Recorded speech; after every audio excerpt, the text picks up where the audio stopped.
Saudara-saudara, marilah kita mempersiapkan hati dan pikiran kita untuk menyambut kehadirannya di tengah-tengah persekutuan ibadah kita pagi ini. Pertolongan kita adalah dalam nama Tuhan yang menjadikan langit dan bumi, yang memelihara kesetiaannya sampai selama-lamanya, dan tidak pernah meninggalkan perbuatan tangannya. Kasih karunia dan damai sejahtera dari Allah Bapa kita dan dari Tuhan Yesus Kristus menyertai saudara-saudara. Amin.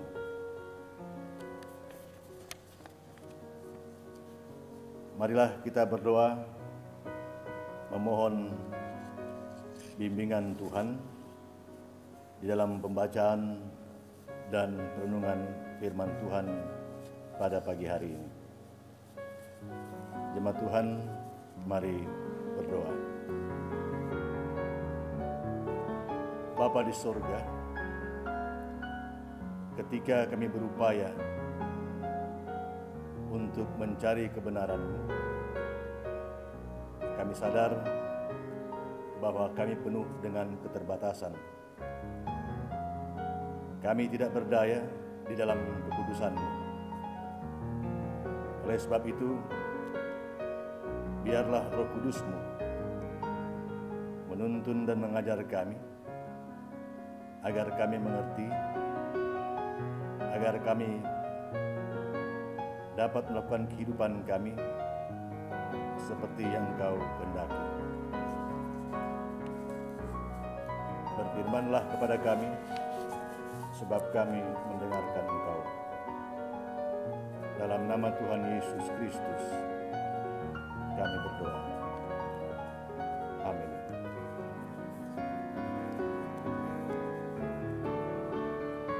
Bacaan untuk kita pada minggu ini masih berada pada minggu-minggu Paskah.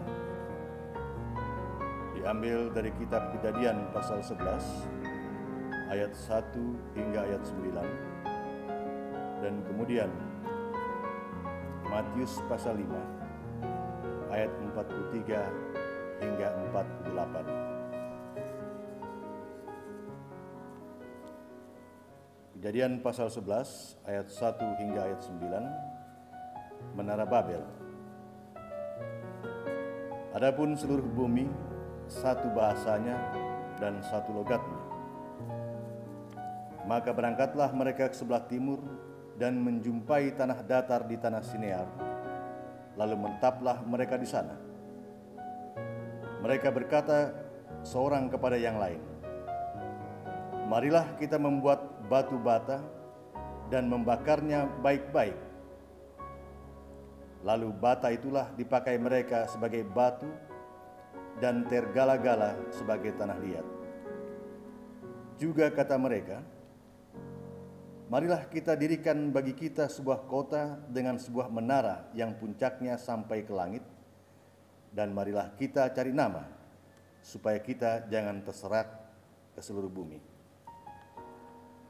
Lalu turunlah Tuhan untuk melihat kota dan menara yang didirikan oleh anak-anak manusia itu, dan ia berfirman, mereka ini satu bangsa dan satu bahasa untuk semuanya. Ini barulah permulaan usaha mereka. Mulai dari sekarang, apapun juga yang mereka rencanakan, tidak ada yang tidak akan dapat terlaksana. Baiklah kita turun dan mengacau balaukan di sana bahasa mereka, sehingga mereka tidak mengerti lagi bahasa masing-masing. Demikianlah mereka diserahkan Tuhan dari situ ke seluruh bumi, dan mereka berhenti mendirikan kota itu. Itulah sebabnya sampai sekarang nama kota itu disebut Babel, karena disitulah dikacau balaukan Tuhan bahasa seluruh bumi, dan dari situlah mereka diserahkan Tuhan ke seluruh bumi.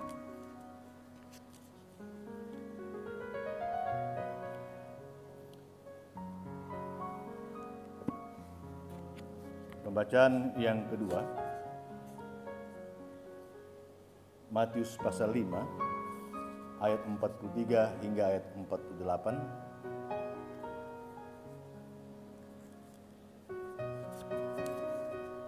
Kamu telah mendengar firman, kasihilah sesamamu manusia dan bencilah musuhmu. Tetapi aku berkata kepadamu, kasihilah musuhmu dan berdoalah bagi mereka yang menganiaya kamu.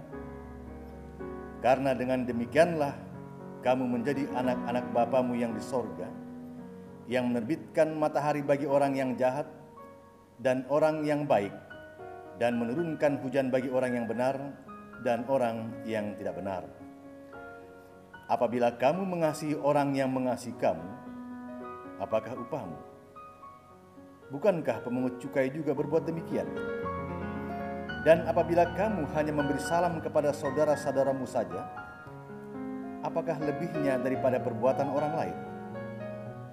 Bukankah orang yang tidak mengenal Allah pun berbuat demikian? Karena itu, haruslah kamu sempurna, sama seperti Bapamu yang di sorga adalah sempurna. Jemaat Tuhan, demikian pembacaan kita. Tuhan Yesus berfirman, yang berbahagia adalah setiap orang yang mendengarkan firman Tuhan, yang memelihara dan yang melakukannya dalam kehidupan ini. Saya mencoba untuk memberi judul khotbah kita pada minggu ini, yaitu solidaritas kasih.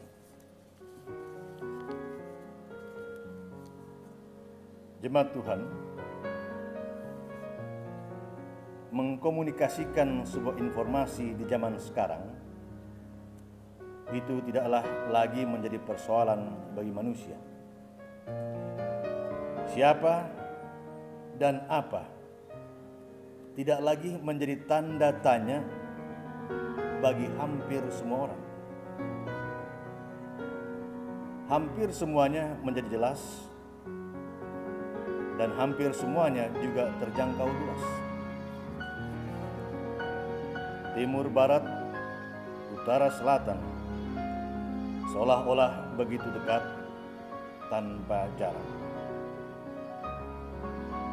Sebut saja media komunikasi elektronik seperti handphone. Ia menjangkau informasi begitu luas, menggali sumber begitu jelas, sebab prinsip operasionalnya adalah yang jauh menjadi dekat, yang kabur menjadi jelas, transparan.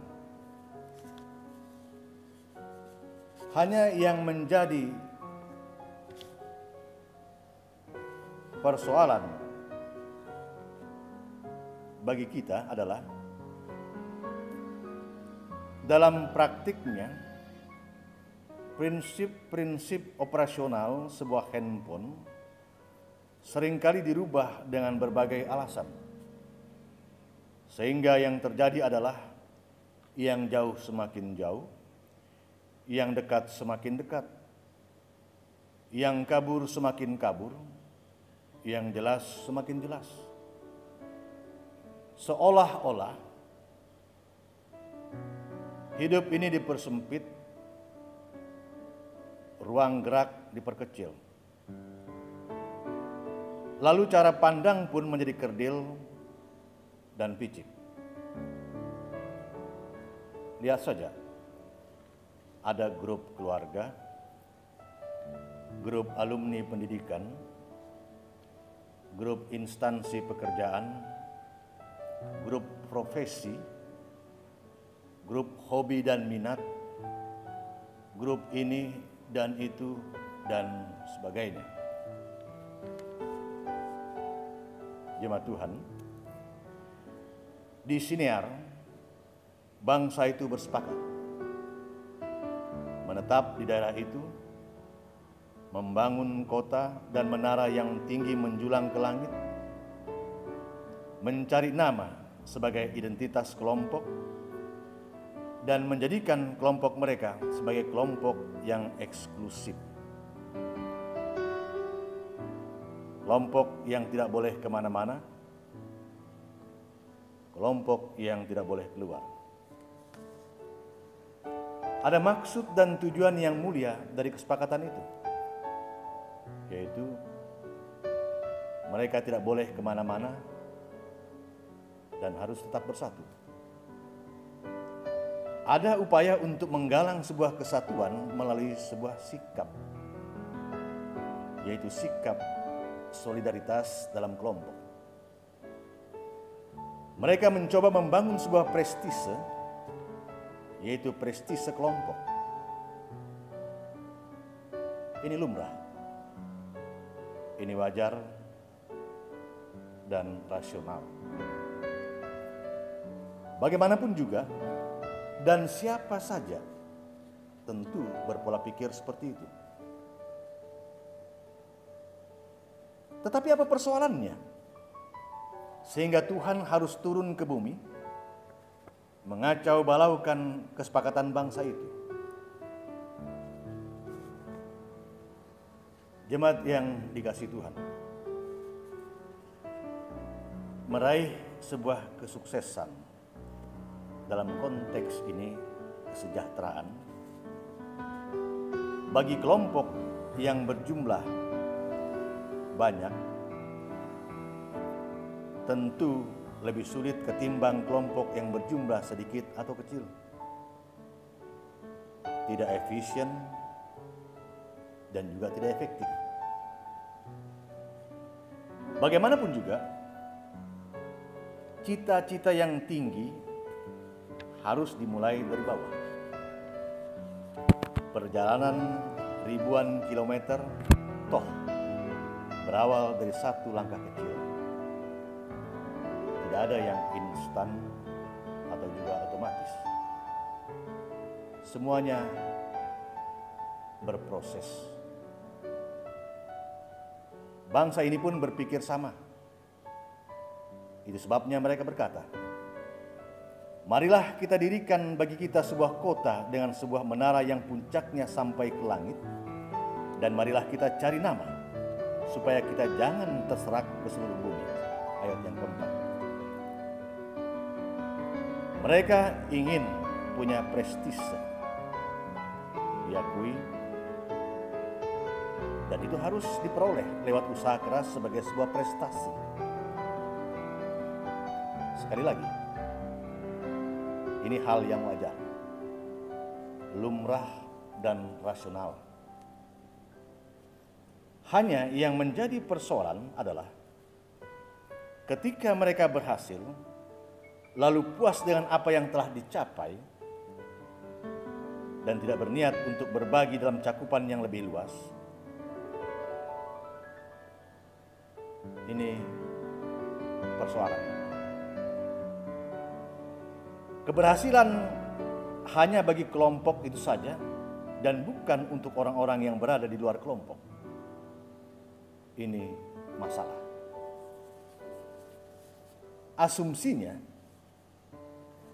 kalau kerajaan sorga yang dimaksudkan Yesus menyangkut persoalan suatu kondisi, maka kondisi yang dimaksud haruslah disebar dan menyebar, sehingga dialami oleh setiap orang tanpa pengecualian.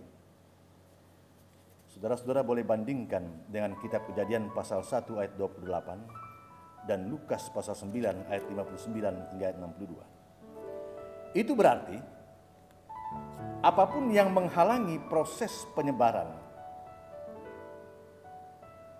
berarti menolak dan tidak searah dengan kehendak Allah. Jemaat Tuhan, mengupayakan sikap solidaritas memang dampaknya akan terasa begitu kental bila bermula dan dilakukan dari sebuah kelompok kecil. Yesus tidak menolak strategi seperti itu. Sejujurnya, Yesus pun menggunakan strategi yang sama. Yesus memulainya dari kelompok 12 orang, kelompok kecil. Yesus mencoba menjangkau dunia yang kecil. Lalu kepada murid-muridnya, Yesus berpesan, janganlah kamu menyimpang ke jalan bangsa lain atau masuk ke dalam kota orang Samaria, melainkan pergilah kepada domba-domba yang hilang dari umat Israel.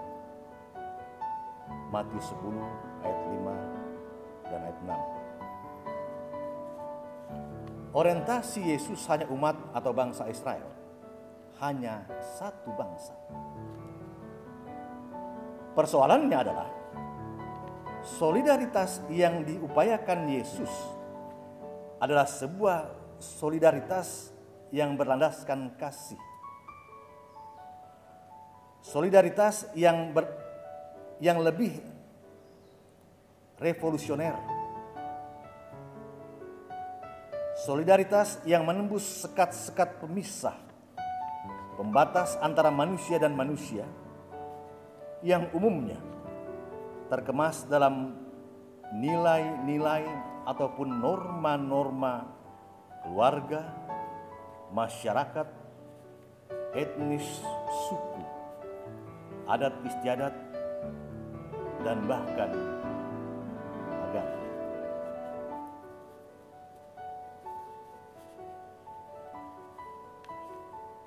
Lalu dalam pembacaan kita yang kedua,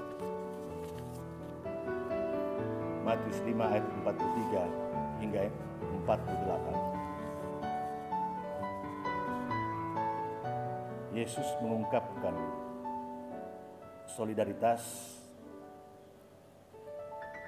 kelompok yang selama itu diupayakan oleh masyarakat Yahudi. Yesus mempertanyakan dan mempertentangkan solidaritas kelompok itu dengan solidaritas kasih yang diajarkannya. Sungguh jauh berbeda. Sungguh jauh lebih suci apa yang ditawarkan oleh Yesus. Solidaritas kasih, mengupayakan rasa solidaritas yang tidak terbelenggu pada norma-norma atau nilai-nilai yang selama ini yang selama ini kita pahami. Jemaat Tuhan, puncak dari solidaritas kasih yang diupayakan oleh Yesus itu terpapar dalam peristiwa salib. Kematiannya memperlihatkan bagaimana Yesus menembus sekat-sekat pembatas itu untuk menyatakan kasih Allah kepada setiap orang tanpa pengecualian, yang baik ataupun yang jahat. Lalu peristiwa kebangkitan Kristus memperlihatkan bagaimana Yesus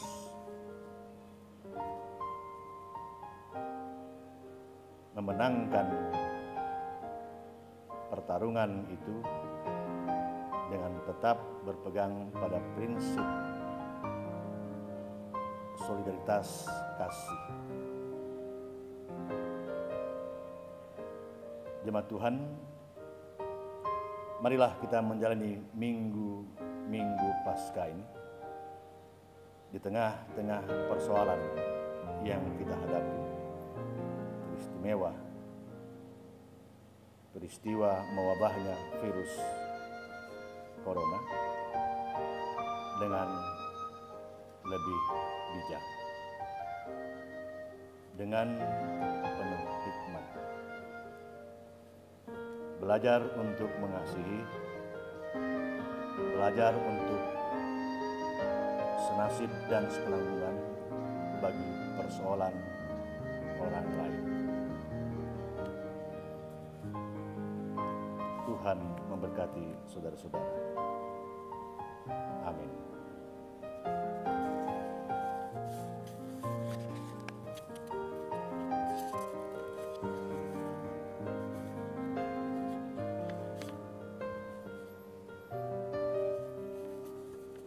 Kita menaikkan doa syafaat kita.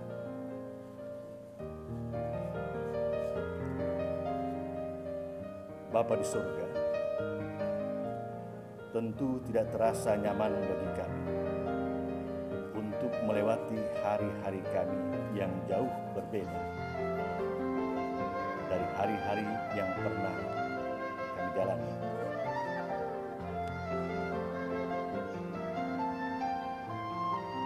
Peristiwa mewabahnya virus corona menjadikan kehidupan kami seolah-olah sempit dan tak berdaya. Namun tidak melulu dari seluruh peristiwa itu mengajak kami untuk menjerit, untuk berkeluh kesah. Sebab bagaimanapun juga, di sepanjang waktu yang telah kami lalui, dengan perasaan yang tidak nyaman itu, kami masih merasakan kebaikan Tuhan yang menguatkan kami. Bapa di sorga, kami mohon penyertaan-Mu untuk kehidupan kami selanjutnya, di sepanjang persoalan yang kami hadapi, di sepanjang keterkekangan dan keterhimpitan kami oleh peristiwa virus corona ini. Seperti waktu-waktu yang telah Engkau berikan kepada kami, terutama melalui penyertaan-Mu, biarlah itu juga tetap berlaku bagi kehidupan kami selanjutnya di sepanjang minggu yang akan kami hadapi nanti, dan di sepanjang waktu hingga wabah ini berakhir. Di tengah-tengah persoalan seperti itu, ajar juga kami untuk saling menguatkan satu dengan yang lain. Ajar kami agar kami pun mampu membimbing dan mengarahkan kehidupan kami bersama di tengah-tengah persoalan itu. Berkati kami ya Bapa, di seluruh kehidupan yang kami jalani, di dalam kerja dan tanggung jawab kami, dimanapun kami berada, dan dimanapun Engkau telah mempercayakan kami dalam kehidupan ini. Bapa di sorga, kami sadar bahwa kami juga tidak dapat melakukan dengan sempurna apa yang menjadi kehendak-Mu teristimewa di tengah-tengah persoalan yang kami hadapi sekarang ini. Bila itu yang kami lakukan, kasihani kami dan ampuni kami. Di tengah-tengah keterhimpitan dan keterbatasan kami, biarlah kami juga tetap menjadi berkat bagi setiap orang, bagi sesama kami. Kami berdoa untuk pemerintah kami, bangsa dan negara kami. Berkati mereka dalam upaya mereka untuk tetap menggalang persatuan, untuk tetap menggalang kebaikan bagi kehidupan berbangsa dan bernegara kami. Pemerintah kami yang berada di pusat maupun daerah-daerah, tuntun mereka di dalam hikmat Tuhan. Kami juga berdoa bagi gereja-gereja-Mu di bumi yang telah Engkau anugerahkan kepada kami. Berikan juga hikmat dan pengertian Tuhan untuk mengatur dan menjalankan tugas pelayanan di tengah-tengah persoalan yang sedang dihadapi. Bapa di sorga, sepanjang hari ini tetaplah Engkau beserta dengan kami, menuntun kami untuk melakukan tugas dan tanggung jawab kami. Inilah syafaat kami kepada-Mu. Dalam Yesus Kristus kami berdoa. Amin.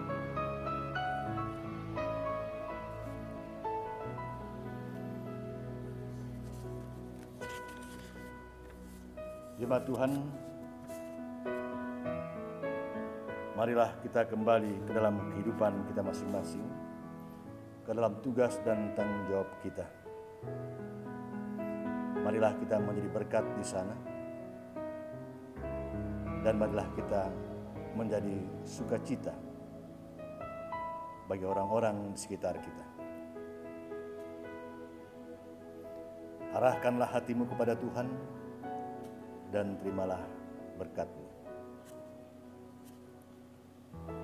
Anugerah Tuhan kita Yesus Kristus dan kasih Allah Bapa dan persekutuan Roh Kudus menyertai saudara-saudara. Amin.